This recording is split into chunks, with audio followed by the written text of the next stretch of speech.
Good evening সকলকে। আজকে আমি চলে এসেছি অষ্টম শ্রেণী প্রশ্ন বিচিত্রা নিয়ে। দেখো, তোমাদের পরীক্ষা একদম কাছেই, ঠিক আছে? তো পরীক্ষার আগে আমি কোশ্চেন ব্যাংকের যে প্রবলেমগুলো রয়েছে, এটা অষ্টম শ্রেণীর কোশ্চেন ব্যাংক।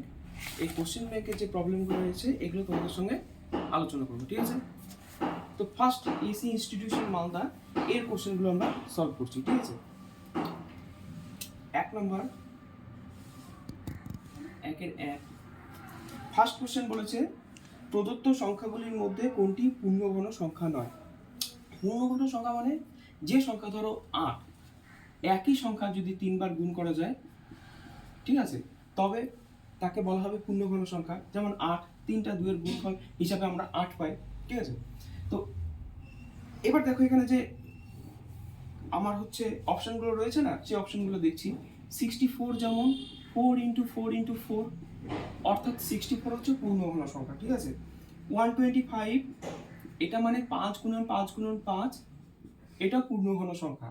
কিন্তু যদি 81 করো, এটা 9 × 9, এটা কিন্তু পূর্ণবর্গ সংখ্যা, পূর্ণঘন নয়। লাস্টে 729 আছে, এটা 9 × 9 × 9 হবে, ওটাও পূর্ণঘন সংখ্যা হবে। তো এটার আমার সঠিক উত্তর 81, অপশন সি, ঠিক আছে? নেক্সট 2 নম্বর। 2 নম্বরটা দেখো, x/a সমান 1/a মাইনাস 1/x, ঠিক আছে? তো এটা ভালো করে দেখবে, আমি কি করছি, আমাকে বের করতে হবে x × 1 - x, ঠিক আছে? তো বা দিয়ে লেখো 1/x-টাকে আমরা এই সাইডে নিয়ে আসছি আর x/a-কে আমরা এই সাইডে নিয়ে আসছি, ঠিক আছে? তো 1/x = 1/a মাইনাস x/a হলো। বা দিয়ে লেখো a আর a এর লসাগু a, আর ওপরে থাকছে 1 - x। দেখো আমরা যদি বোথ সাইড এটার ক্রস গুণ করে দিই, আমার কি দাঁড়াচ্ছে a সমান x × 1 - x, অর্থাৎ x × 1 - x এর মান হচ্ছে a হচ্ছে অ্যান্সার, ঠিক আছে? Next number 3।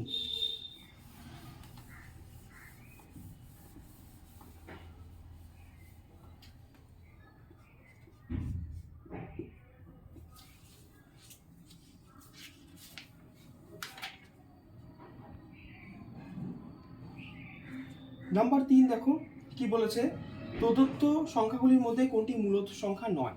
মূলত সংখ্যা নয়, এখানে দেখো অপশন আছে √4, √5, √0.25 এবং √9। তো 3টা সংখ্যারই এখানে কি হয়, বর্গমূল যায়, ঠিক আছে? কেবল √5 এর বর্গমূল যায় না, অর্থাৎ √5 হচ্ছে অমূলত সংখ্যা, এটা মূলত সংখ্যা নয়। Next number 4। নাম্বার 4 হচ্ছে একটি আয়তক্ষেত্রের পরিসীমা 24 এবং দৈর্ঘ্য 9 হলে প্রস্থ কত।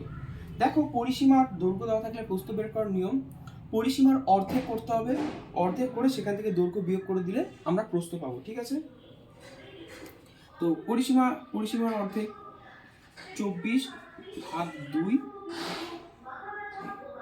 মাইনাস 9, ঠিক আছে? অর্থাৎ 12 - 9, 3 সেম, এটাই হচ্ছে প্রস্থ, ঠিক আছে? নেক্সট হচ্ছে নাম্বার 5।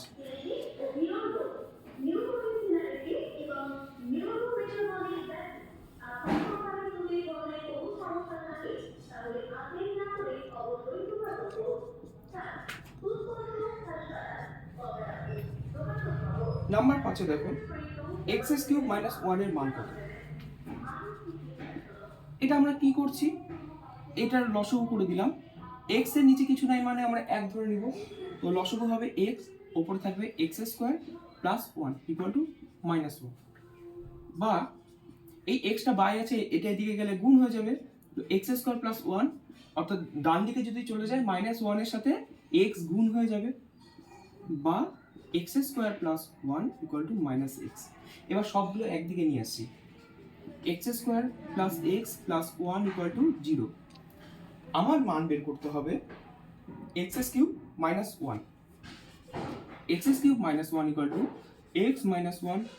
আমাদের ফর্মুলা x² + x + 1, এটা a কিউব মাইনাস বি কিউবের ফর্মুলা। তো এখানে x মাইনাস 1 লিখলাম গুণন 0, অর্থাৎ এর মান কত হচ্ছে 0। ঠিক আছে, কোনো অসুবিধা আছে? অসুবিধা থাকলে আমাকে অবশ্যই কমেন্টে জানাবে। নেক্সট নাম্বার 6,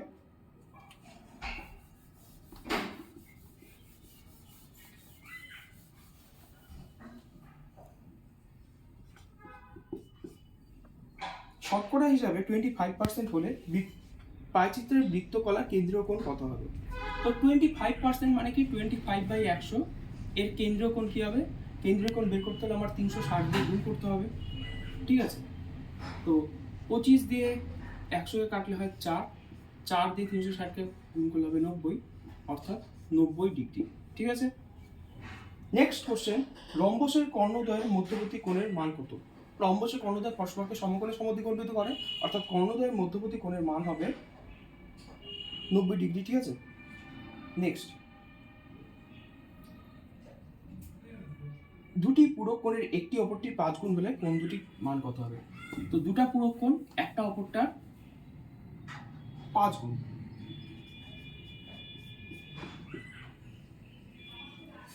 তো একটা x ধরলাম, একটা 5x ধরলাম। ঠিক আছে, এই দুটো পূরক কোণ মানে কি? এই দুটোকে যোগ করে দাও, x + 5x = 90, বা 6x = 90, বা x = 15। ঠিক আছে, তো আমার x এর মান দাঁড়াচ্ছে 15, তাহলে একটা কোণ হবে 15 ডিগ্রি আর একটা কোণ হবে 5 × 15, অর্থাৎ 75 ডিগ্রি। তো আমি পরের পার্টে আবার 2 এর অঙ্কগুলো নিয়ে আসবো। থ্যাংক ইউ, সকলে ভালো থাকবে।